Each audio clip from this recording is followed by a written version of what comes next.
Are you considering separation, but you're feeling overwhelmed by the stress, the cost, and the potential regret? You're not alone. Separation is a major life transition, and without proper planning, it can lead to financial strain, prolonged legal battles, and unnecessary heartache. But it doesn't have to be that way.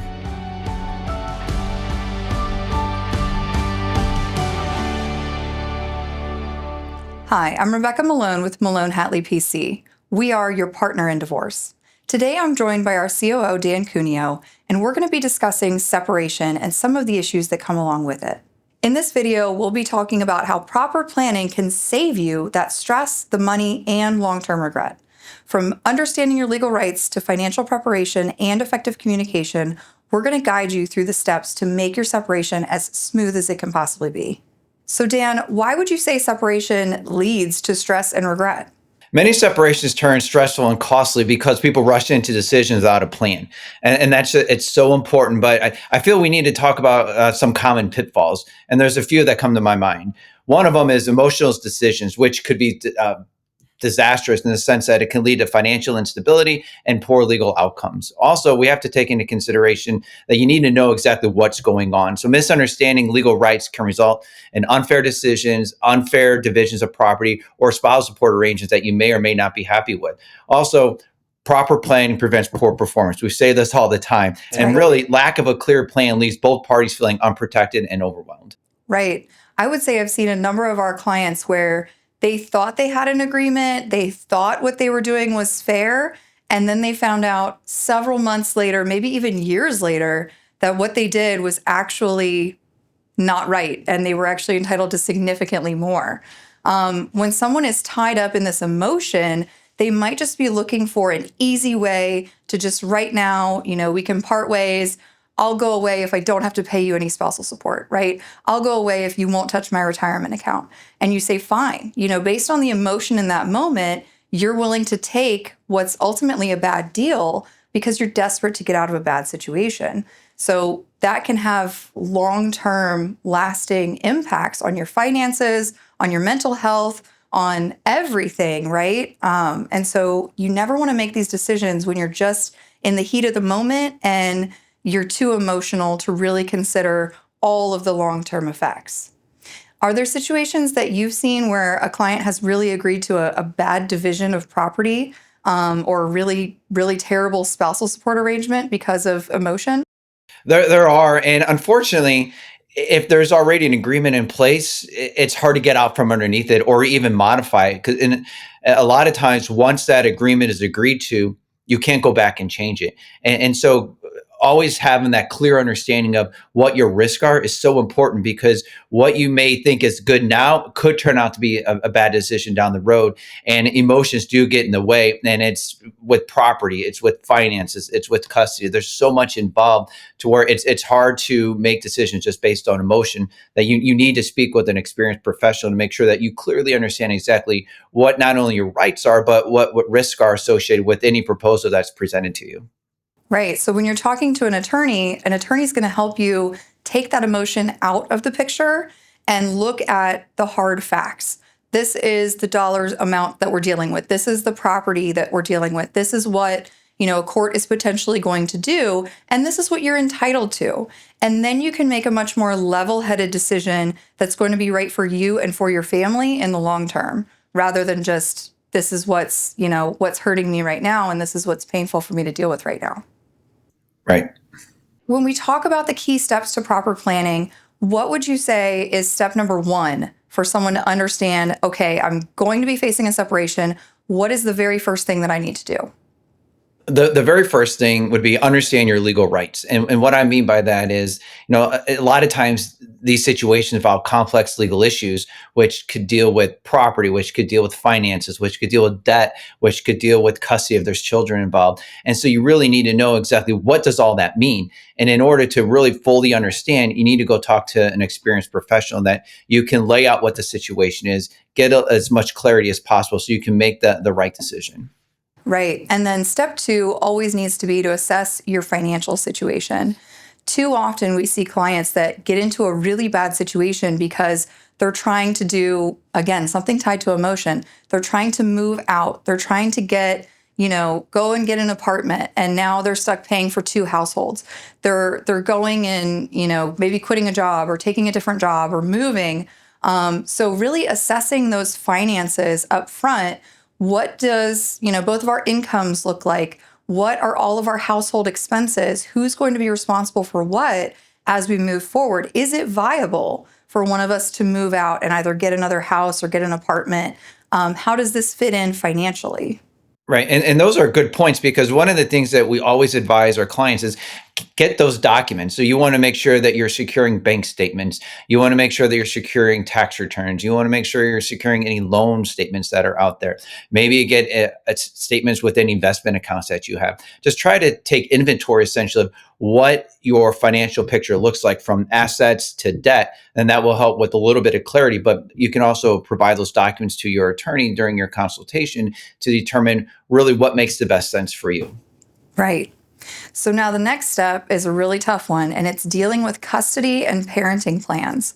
When you're in this limbo state, right? How do you approach dealing with custody when nothing's been filed yet? Judges haven't made any sort of court order yet.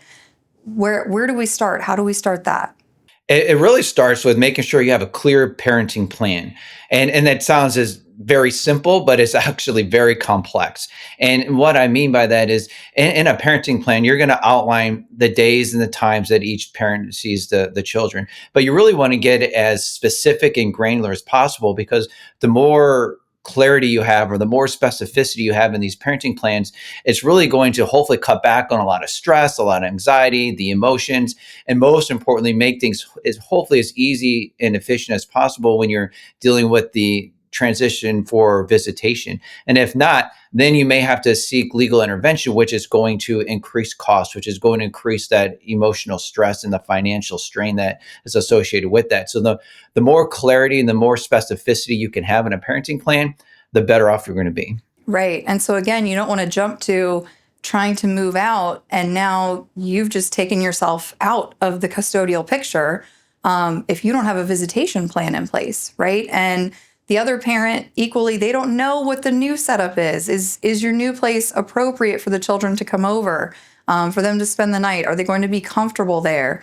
What kind of neighborhood is it in? What does the transportation back and forth look like?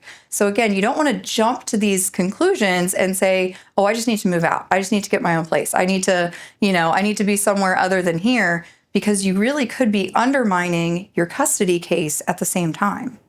Yeah, absolutely. That's so important to know that if you can remain in the home, do so until you can get at least a temporary parenting plan in place. Because if once you leave, one, it's hard to get back in, but then two, depending upon the jurisdiction, it could potentially be argued that that's abandoning or that you're okay with the other parent being the primary custodial parent. So there's so many implications that arise to where consulting a professional will hopefully help ease some of the concern, but also allow you to understand exactly what does this look like and what do I need to do to protect myself, but also to protect my interest with my children. Right. So the next step is another kind of tricky one. It's to communicate strategically with your soon-to-be ex-spouse. When you're dealing in these high emotion situations, you've been at odds with one another for however long, right, that's led up to this. It's really difficult to kind of tone down that communication. So Dan, what do you see that is really effective in strategically communicating when you're in this sort of limbo state?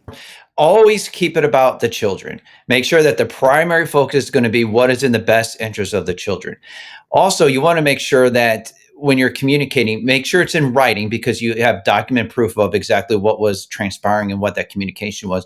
But then also be careful what you're writing because the emotions do run high and it can become stressful. But depending upon what you're putting in this writing could be considered to be aggressive or it could be considered to be condescending or not agreeing. And things get taken out of context in writing. So although having it written in document form, we want to make sure that it's just always about what can I do to protect the kids, what's in the best interest of the children, but also make sure that it's solution focused. Don't always be sending a message accusing the other parent of something or insulting them. Just again, focus on the children. There is a problem. Here's the problem. Here's my proposed solution. That way, if we have to get involved with the courts and there is that judicial intervention, the court can see that you're really trying to take the high road and trying to figure out, okay, what can we do to work this out? Because in a lot of jurisdictions, which is why you want to consult with a professional, the courts are going to look at what parent is allowing that frequent, continuing, meaningful contact, which parent is fostering co-parenting, and which one's really trying to make it in the interest of the kids and not in the interest of the parents.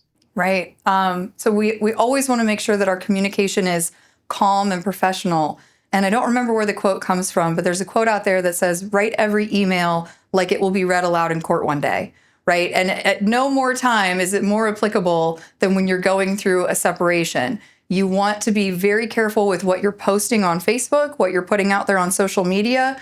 I've had clients who have just posted, they've gone and found like memes that were about, when you want to punch your ex in the face, or you know what I mean? So just little kind of, they're joking, but it's what they're going through and they're trying to share that. And it just comes across as being completely out of line. And so we'll have clients that come in that have made these posts, and sure enough, the other side is going to show up in court. They're going to have screenshots. They're going to look at who has liked that.